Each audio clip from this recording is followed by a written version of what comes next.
Jesus was not on the cross yet, but in Gethsemane, his body was already under so much pressure that his sweat became like drops of blood.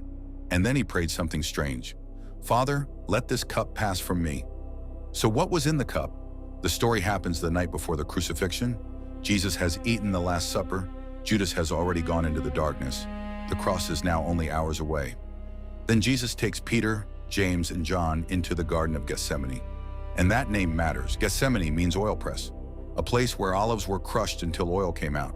So before Jesus was crushed publicly at Calvary, he entered a place of private crushing.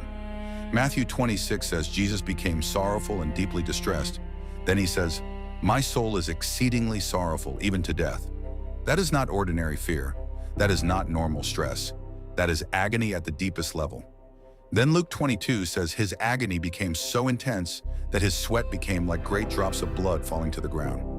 Now Luke was a physician, so he gives us this physical detail. But the deeper mystery is not only what happened to his body. The deeper mystery is what Jesus was carrying in his soul. Jesus falls on his face and prays, "Oh my Father, if it is possible, let this cup pass from me." Now pause. Jesus came to die. He had already told his disciples he would suffer, be killed, and rise again. So why would he ask for the cup to pass?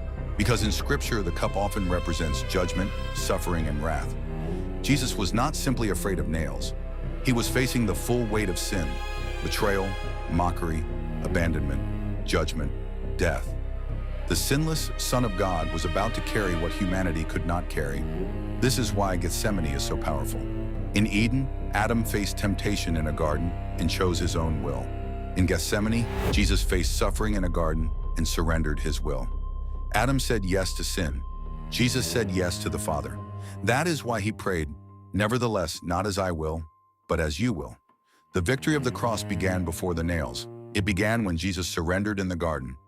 So why did Jesus sweat blood? Because Gethsemane was not weakness, it was warfare. It was obedience under pressure. It was the Son of God looking into the cup of judgment and still choosing to save us. Like and subscribe for more Jesus Mysteries Explained, and comment below. What do you think was in the cup?